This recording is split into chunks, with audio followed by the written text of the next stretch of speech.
Good morning. Welcome to my channel. My name's Justin. I am a session guitar player in Nashville, Tennessee.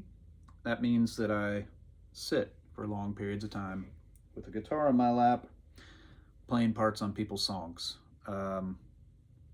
My channel is mostly focused on that. What does it take to be the kind of guitar player that other people want to play with? Other musicians, not other guitar players. There's a million YouTube channels with amazing guitar players showing you how to play all sorts of different things and how to practice, how to learn some technique, demoing gear, showing you how to phrase differently, like breathe new life into your playing, stuff like that. I want to aim my channel in a slightly different direction and show you how to be a guitar player on songs, where the song comes first, where you're in a supporting role. What's the right thing to play on this type of song? What's the right thing to play on this type of song? And basically, I just sort of, on this channel, I film myself overdubbing on songs that people send me to track at home. And sometimes I'll record bits of sessions that I'm on as well and post that. But really, I just sort of try to guide my subscribers through my thought process as I lay guitar parts. So I wanted to start a new series on the channel where I show you how to play parts from songs that I played on, and or just really popular songs. I might go with some really popular songs too and just sort of give my take on those. So I'm starting with a song called Till You Can't by Cody Johnson. This is a country song. It was a 2-week #1 last year. I think it's certified double platinum. Let's see, we recorded it early last year and released it, and yeah, it rang the bell, sat at the top of the charts for a couple weeks. Really great. It won like single of the year, and Cody took home lots of awards, and Trent the producer and Jack the engineer, and is really awesome. It was a great experience. It was one of those situations where everything just sort of magically falls into place. This song had been written quite a while ago in Nashville, and I think it took somebody like Cody to re-envision it, the way he and Trent cast their vision for this song, the way we recorded it. It just all added up into being this huge thing that a ton of people can relate to. The message of the song is incredible. You can keep putting things off until you can't anymore. And that might be some project that you want to get to. That might be a relationship with a family member that maybe you don't live in the same town as, you know? And so it's very nostalgic. It kind of pulls at the heartstrings, and it's a good message. It's something to remember. Like, you have a finite amount of time on this earth, right? And you can keep putting off calling your dad until you can't anymore, you know? That's a heavy thing. So I wrote a number chart, and I've got some writing on the back of the page, so I'm going to hold up a few pages so maybe you don't see the writing on the back bleeding through as much. The song is about 80 beats per minute. There's a 4-bar intro on the 1 chord. There is a double verse before our first chorus, and there's a line in the big chorus that my electric is playing, and then there's also band licks, which I have notated. You can see where it says lick and lick under the 1 and the 6 minor in that chorus. And then verse 3, which is the verse after the first chorus, there's an electric fill of mine. And this was recorded with a huge band, so it's not all Guitar World. Like, there's steel, there's fiddle, there's acoustic, there's piano. I mean, there's a lot of things going on, and it's not all about me, so, and my guitar parts. In the bridge, which is kind of like a verse, there's a really cool ambient guitar line that I'll show you how to play. And then double chorus at the end with those same band moves and the same sort of repeating thing that I'm playing in the chorus. So basically in the chorus, I think I used this guitar. This is my 55 Telly.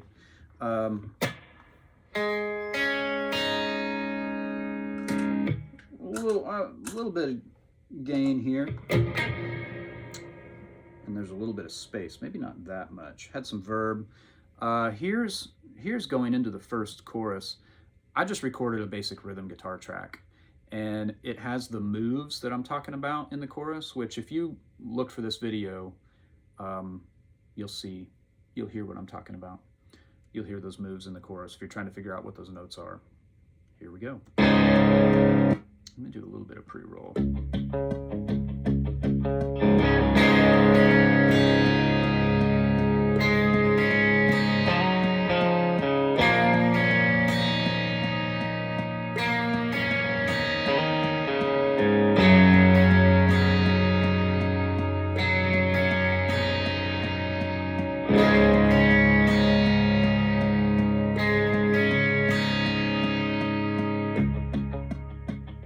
Here's the verse. And there's that fill. Let's talk about those things that I just played. So in the chorus, the whole band is playing, you know, like I have written here, fourth line down. Yes, and I have an up arrow there. That means it's big. The song is pretty mellow until then. We're sort of simmering, right? Hit the first chorus, there's 2 bars of 1, 2 bars of 6 minor, 2 bars of 4, 2 bars of 1. We're in the key of C sharp. So basically I'm in dropped D tuning,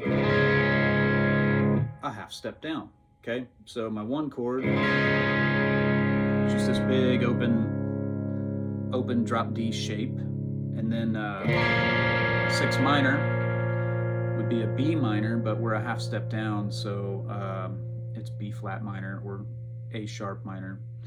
And then the 4 chord would be a G, but it's F sharp because we're a half step down. So in that chorus, I want to show you the band licks first. So in the chorus, there's a 1, 2, 3, 4, 1, 2. So I'm playing in C sharp, it'd be F sharp down to E sharp, C sharp, A sharp. So it's really in the number system, it's 4, 3, 1, 6. That's the move, okay? If you're in the key of D, or if you like to think of it like that because that's where what the notes are normally called when you're just in open drop D tuning, it would be G, F sharp, D, B. But we're a half step down, right? And then there's another lick going to the 4 chord. So we're on each of these chords for 2 bars. 1, 2, 3, 4, 1, 2. 1, 2, 3, 4, 1, 2.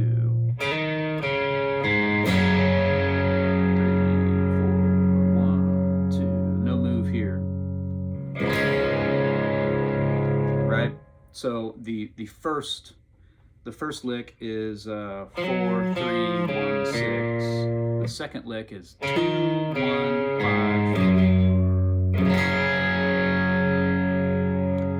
And the whole time, my guitar is in the left channel going. 1, 3,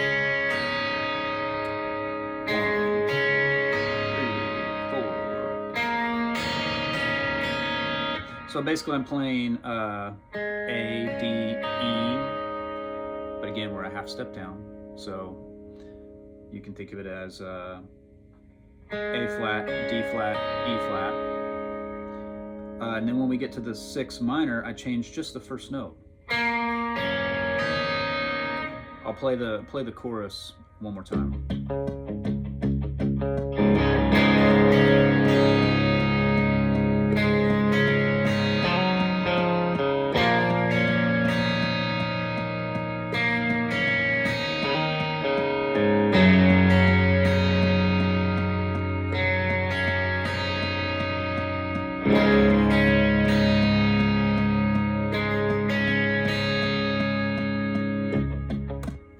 So again, the top 2 notes never change. I'm just changing the low note to match the root of the underlying chord.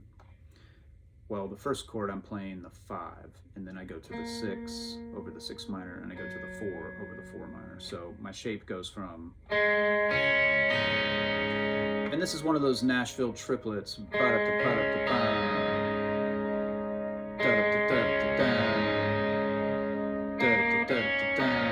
Right? They're 3/16 notes long. Top of each bar.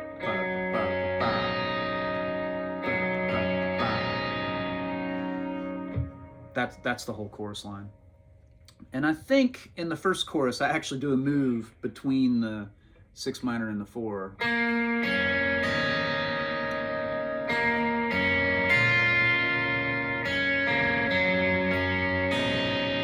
There's a little move like that in there. So that's your chorus. It's really just big chords with the band moves underneath, and then my sort of ambient, all ringing together line that is in a dotted 16th pattern.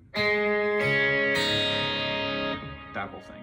So that's like almost the whole song from Electric Guitar World. There is one move in the bridge, what I have written as a bridge. It's like a last verse before the big double chorus at the end. There is a move that's like super vibey and emotional that happens right on this really really intense lyric. So I'm going to play that for you as well, and I want to see if I basically laid a rhythm track of this chart. So after chorus 2, yeah, here's the bridge. Let me put a little pre-roll on here so we can get into our sections the way that we want. 1 bar pre-roll. Okay. Bridge. It's just down. And then here comes this thing.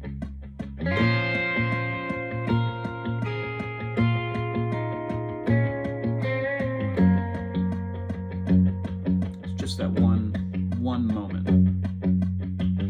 And it happens on a 6 minor. And I'm basically playing a D major 7, but I'm a half step down, so D flat or C sharp major 7.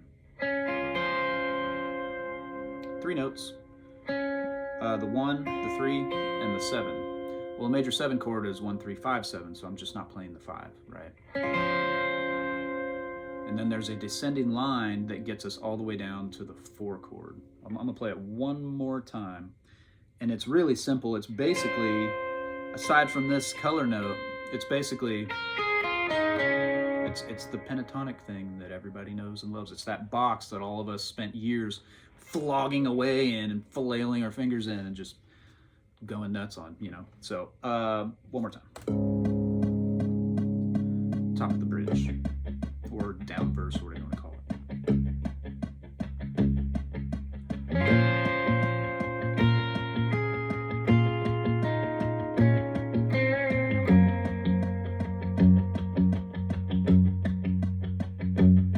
Here's the 1-5 chord in the entire song. And then there's a break, and then a pedal steel swell, and a kind of production. Big chorus. So let's talk about that line and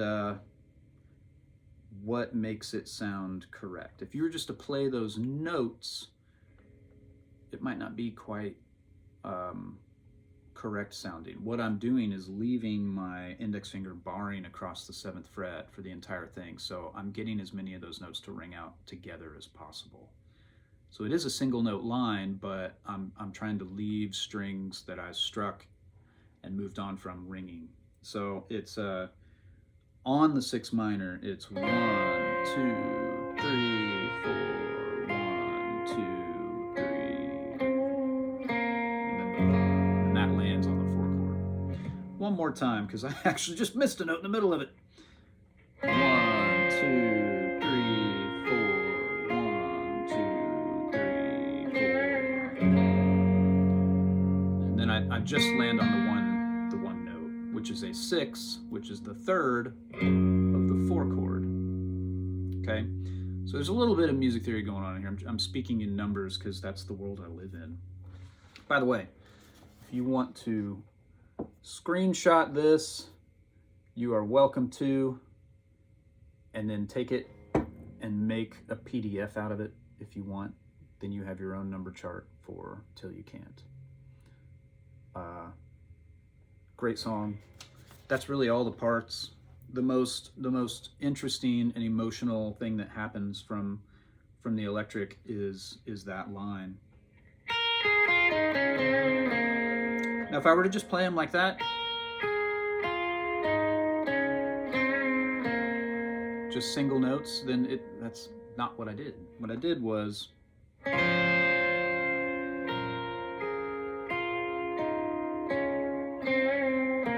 you hear everything ringing together because I'm leaving that finger barred there. So you got to be real precise with your other fingers that you don't mute an adjacent string when you go to play one of the notes.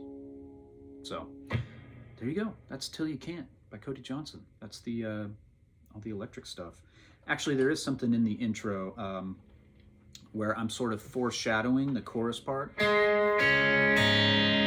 It's all big and open and ringing. In the intro, I'm going.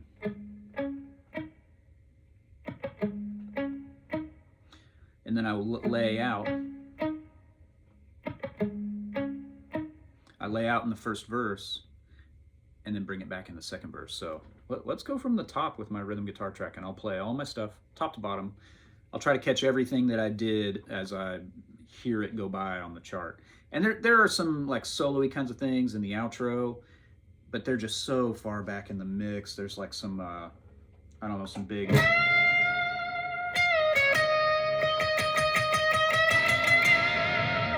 just kind of aggression rather than like licks and speed and technical. You know, you're really trying to fit the emotion rather than show everybody how you practice, you know? So let's do this from the top. I'll try to catch all my parts on the way by. And I have a rhythm track of electric that's just mapping out the sections, and it plays the chorus moves. I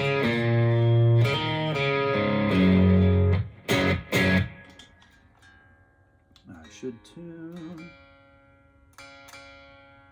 Tuning's important. A lot more important than most people think, it seems like, or some people. People are like, I don't like to tune. That's not fun. Just not going to do it. I spend so much time tuning between takes. Every spare second I get, I'm just double checking, triple checking. There's some studios where I sit under a vent for the HVAC system, and it might be 10 feet above me on these really tall ceilings or something, but when the air kicks on, I can feel my strings.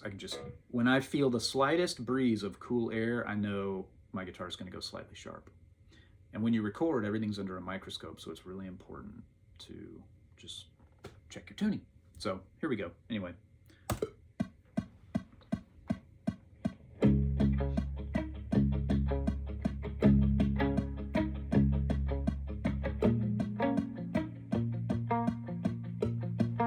Oh, I started from the verse. So this rhythm track doesn't have the intro. Let's just call this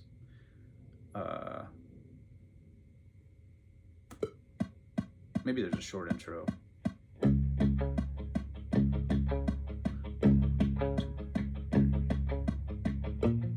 Nope, started right on the verse. So first verse, electric's out. It's muted piano and acoustic and some steel swells.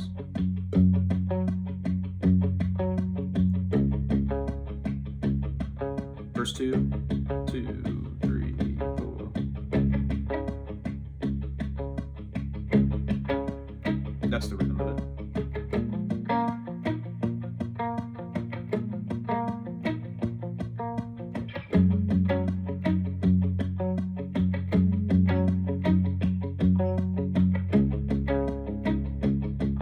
Chorus.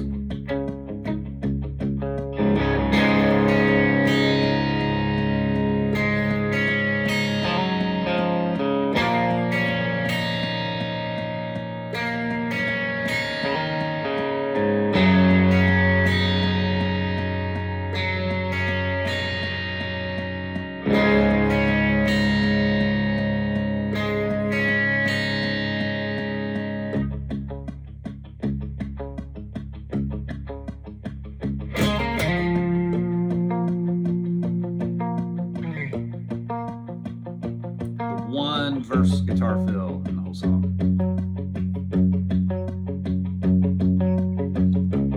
Quick to the chorus here.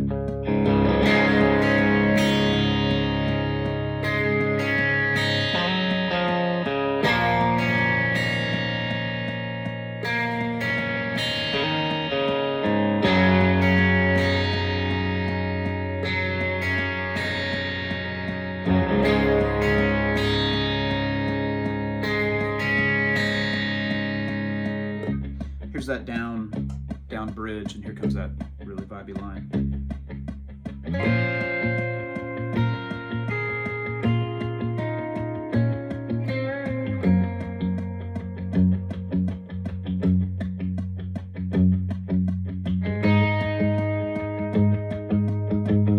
Everything's off in the big build.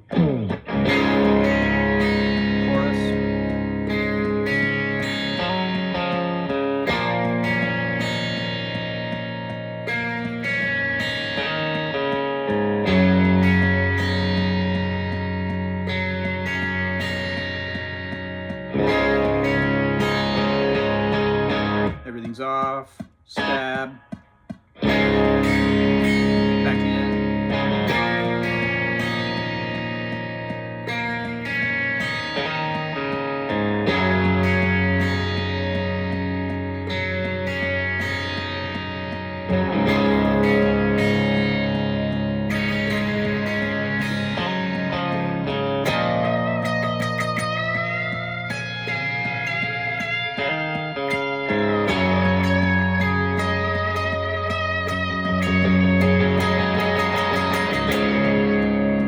Stuff like that in the outro. It's simple.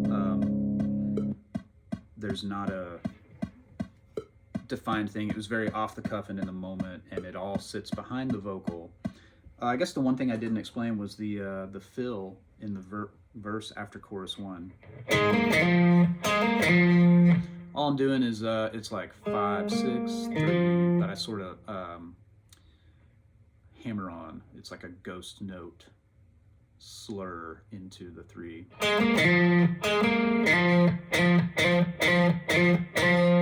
Like that. That's the one fill, and then I think fiddle takes over the rest of that verse. So yeah, if you got the chorus moves, you've got the chorus line, the muted foreshadowing of the chorus line in the intro and first verse, the back half of the first verse. And then that bridge thing that that's a cool way to do vibrato with a chord. Don't have to go against the neck, you can go with the neck like a classical guy or like a violinist.